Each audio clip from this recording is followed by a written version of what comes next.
Hey friends, what's up y'all? How's everybody doing? Let's see if I can get a couple of people invited on here. I have been missing y'all. It's been a few days since I have been able to go live and talk to y'all about some stuff, and I miss you. What is up? What's going on, friends? Hey everybody. Hey Tori, hey Dustin. All right, so today I am gonna keep it kind of light on my live. I know that recently I've been doing a lot of behind the scenes work. Hey Meg, a lot of behind the scenes work. So that's why I haven't been blogging or going live as much, because I have some really exciting things in the works. It takes me a little bit longer because I work from home and I always have a couple little ones jumping on me. But hey Tammy. Hey Meredith, how y'all doing? Thank y'all for jumping on. So today I just want to talk to you about some basic meal prep stuff. So not necessarily, I mean, I guess it kind of goes with meal planning as far as kind of having a game plan in your head. Years and years ago, I used to talk about this all the time, about how planning ahead of time will prevent you from, this was even when I was working full-time as an RN, driving around to hospice patients and home health patients. Always made sure that I had food with me. I always had my ice chest, I always had things with me so that I would not be tempted to go through the drive-through or just eat junk food. So I've always been real big about that. Of course, I'm human and there's times that I slip up, and I remember catching flack. I remember catching flack from somebody one day about how I was always super prepared, and then one day I did not, something happened, I didn't have time to prepare and I ended up starving and I was messed up. So for me, especially being a nurse in the field, it was, hey Stephanie, hey guys, hey Ginger. So important to plan ahead and have a game plan. And you can do this with your entire family. I'm gonna give you my best tips on how to do this, but I don't want you to do the things that I used to do. So I started this new program this week. I'm super excited about it, and so did the research with my partner, my accountability partners, and looked up all the things that I'm supposed to be eating. So how many times you start going to the gym or you start doing a workout, but you don't even, you know you're gonna eat healthy, but you don't even sit there and think about how crucial your meal planning really needs to be, as far as what you're going to eat for lunch every day, or plan ahead, or know what your portion sizes are. Or maybe you're just going to get, you know, this random healthy portion that's going to be okay for, maybe it's okay for Stephanie, but it might not be okay for me because my caloric needs might be different based on what I'm doing and my body type. So when I do meal plans for people, that's how I work with you for those kind of things. So for me, it's especially the kind of life that I lead. I'm like major mom taxi all day, every day. As soon as I get a break, somebody needs something, or I need to hop in the car and go bring somebody somewhere else, or something. So I have to have that food there, or I am hangry, y'all. I mean, like psychotic hangry. It's not good. It's really bad. So staying prepared. So what I usually do is Don will go to Costco because he can get everything fast out of the way without the kids and everything else. So he takes care of that on the weekends. And then on Sunday, I just spend a few hours doing what I need to do. So I kind of look at the things that he needs based on his workouts and based on his requirements, and then I look at mine. So don't neglect your nutrition guide. If you're following a program, you want to make sure that your nutrition is very much a serious focal point for you. Don't neglect that, because a lot of times you're like, man, I know I'm gonna do this insanity workout today and I'm gonna know that it's gonna be tough and I'm gonna burn a bazillion calories, or I am maybe teaching class, or I am training people at the gym and I have to I'm gonna be working the whole time, so I can pretty much eat whatever. I know that I can just eat whatever. No, Don't fall into that, because then once you start doing that routine, so many people fall into this. They start going to the gym or start working with their trainer, but then you're not considerate of what you're putting in your mouth. Maybe you think you are, but you're really not. So you are doing yourself a disservice, and then you're doing your trainer or your program that you're following a disservice, because when you step on the scale, you don't see the results. Maybe you saw an inch or two, maybe you saw a pound, maybe even gained. And sometimes that's because you are, I think Zig Ziglar said it, poor planning, what is it, y'all? Proper planning leads to poor planning. What? Hold on, let my brain think for a second. Proper planning leads to something. Poor planning leads to poor performance. Not that, but the opposite of that. Okay, so whatever, I have a brain fart. I need to go eat some carrots or something. So here's what you do. Mistakes that I have made in the past. Okay, so everybody knows that I'm a foodie, and I love food. I love creative food. I get super freaking, thank you, Beverly. Thank you, Beverly. Wow, major brain fart there, the 5 P's.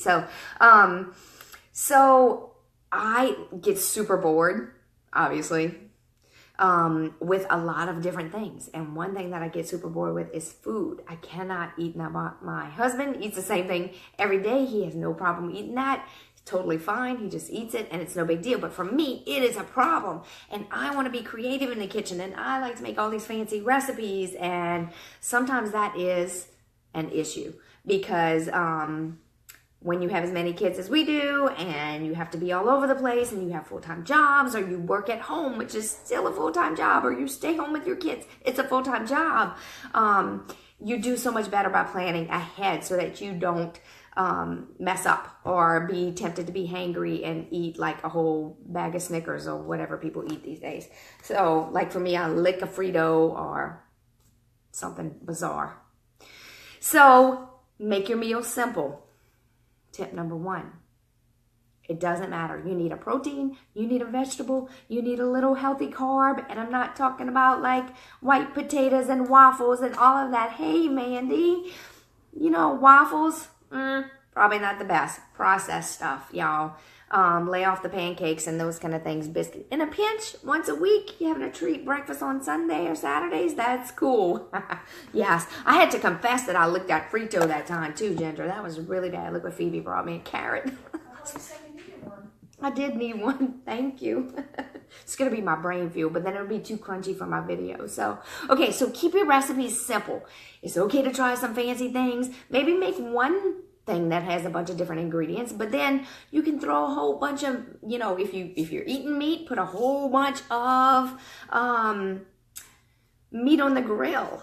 Put extra on there so that you have leftovers, and you can do a ton of grilled chicken, you know, as far as putting it on salads. You can cook it in your crock pot and shred it, put it in your Instant Pot, whatever y'all are using, chop it up and make chicken salad. There are so many different things that you can do with cooked chicken breasts. So don't limit yourself. You can do that with vegetables too. Throw a whole bunch of veggies on the grill. I like to put them in the oven and roast them. Today for lunch I ate roasted cauliflower and roasted mushrooms. I don't eat a whole lot of meat, but I did also eat 2 slices of bacon. So if I'm to eat meat, you know, when I make it bacon, come on. I don't like chicken though. Everybody knows how I feel about chicken. So that is the main tip. Make sure you're doing simple things. Another thing too is look ahead. If you're a person like me and you don't like to eat the same thing every day, mix it up. Make a big pot of, shoot, I'm losing my train of thought.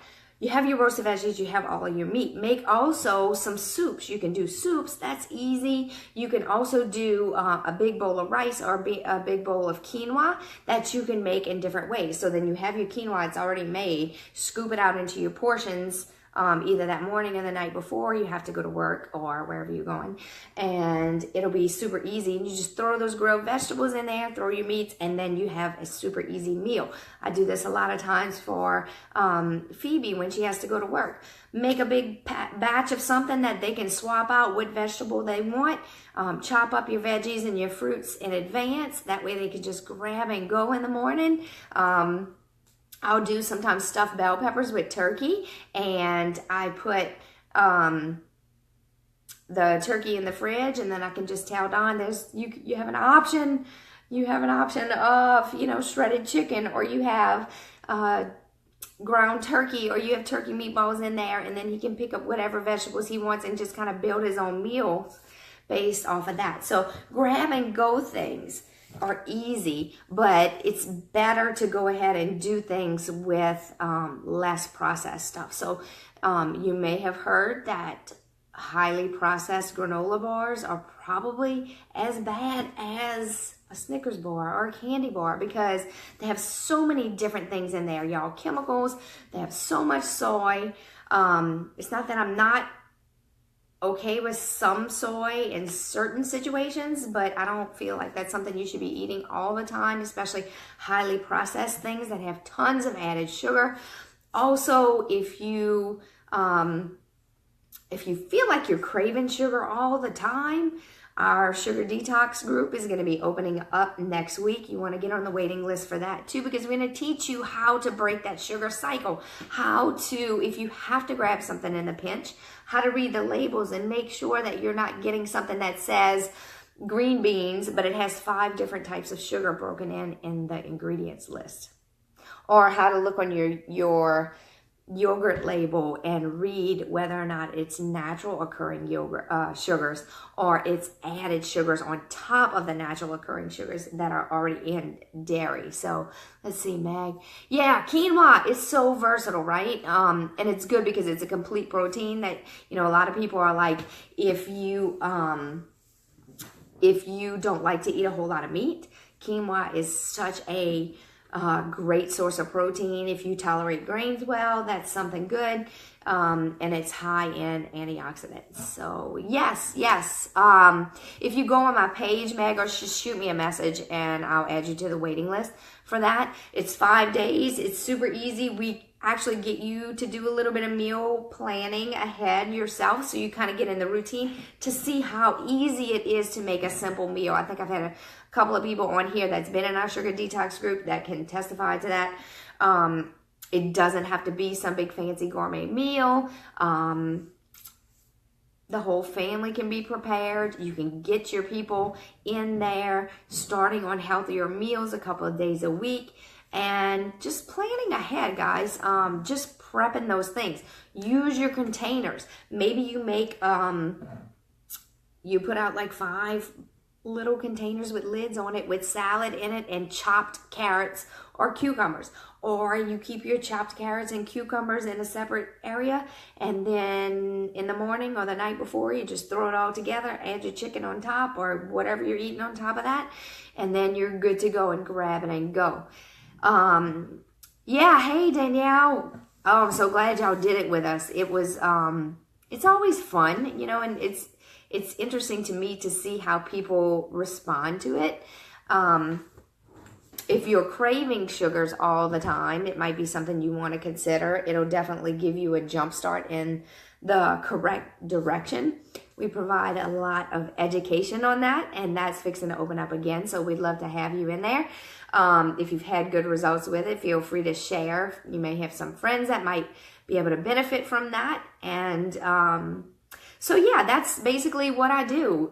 Make sure that we have plenty of food in the house as far as grab and go kind of things.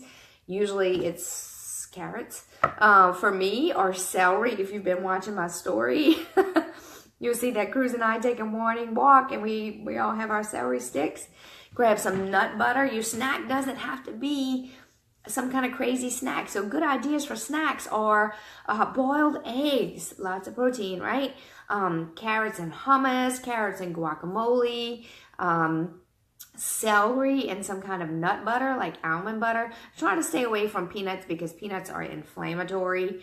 even if you don't have, and a lot of schools don't allow those anymore, nuts and peanuts. But sun butter is made out of sunflower seeds, and that is really yummy. And kids love it.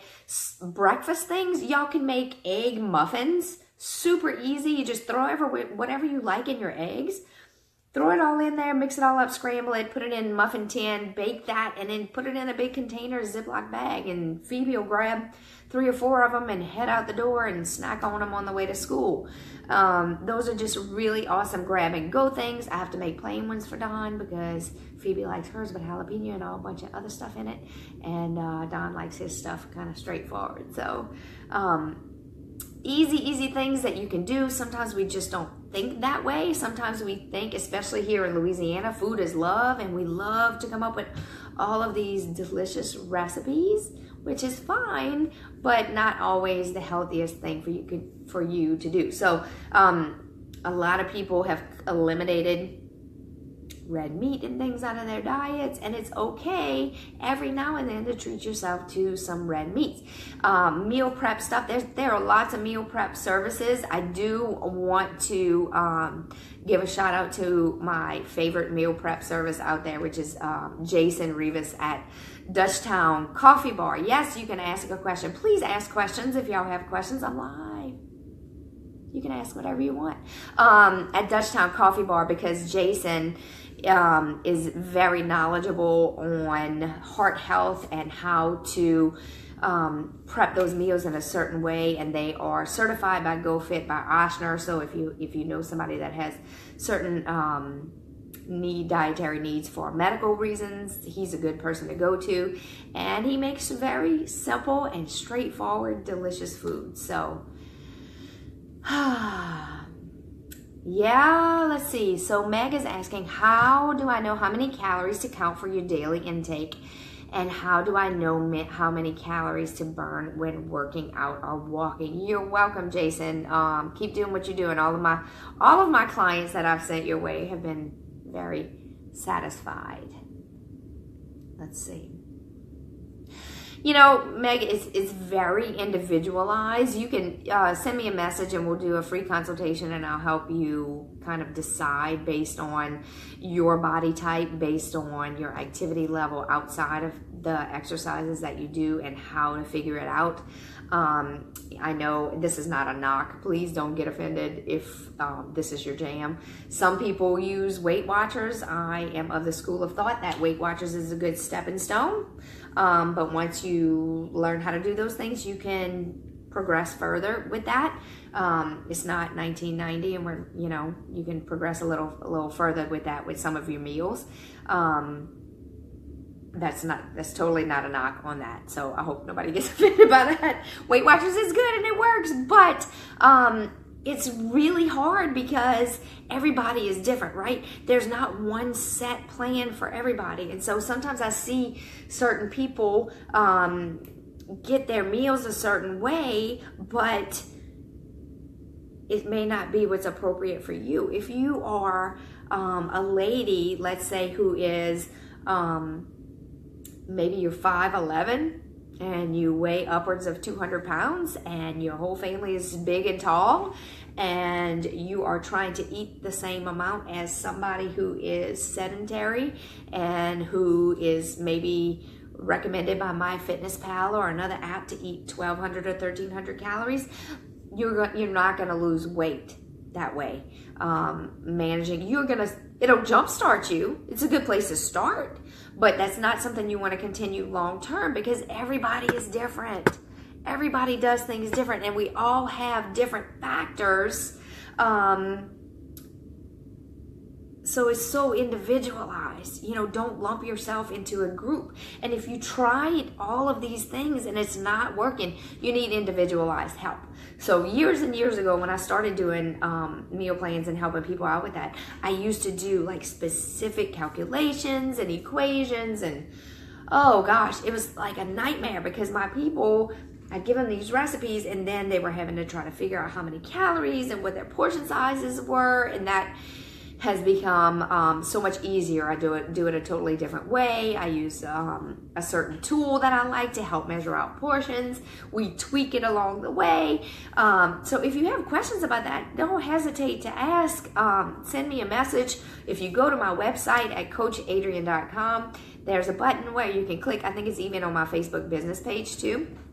You can click under services and sign up for a free consultation, and it will shoot me an email and we'll set up a time to talk. Sometimes you just need a little direction or encouragement that what you're doing is the right thing. Maybe you have hormonal issues. So maybe that 1,400 calorie meal plan that everybody else is doing, where they can add in a cupcake a week, not the best thing for you because you have hormonal issues or you have insulin resistance.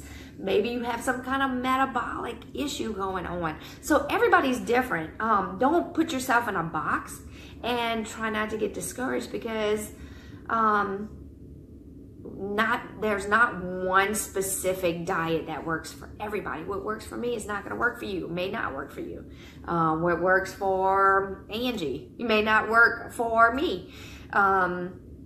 Just make sure that you are active. And now it's not, people are getting smarter and smarter. It's not just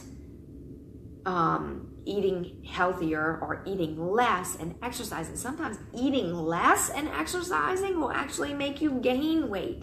It's a recipe to gain weight. So meal prep stuff, I'm going to write a blog about it. Look for it later in the comments on this video. Share this video if you have friends that you think might need some help. This is what I'm here for. This is what I'm doing. Yes, low-fat foods. Yeah. Sometimes when you have your gallbladder removed, your body starts to have issues with producing the correct amounts of acid. So lower fat foods. Yeah, Angie, just send me a message and we can talk about that. I would recommend, if, hindsight's 20/20, if you can keep your gallbladder, if your doctor says, yeah, you might need to lose a little weight or you need to do this, and this, or we're going to have to take your gallbladder out unless it's completely necrotic or you're full of stones or whatever. If you can keep it, you'll be better off. But if you can't, then we can talk about that, Angie. Just send me a message just so I don't forget. And I'll give you some tips on that. Okay. So yeah, low fat stuff. It's a little bit different. Sometimes you can supplement with some stomach acid. Will help that. So see how it goes. All right, guys, does anybody have any questions about meal prep? Grab and go, people. Fruit, not fruit juice.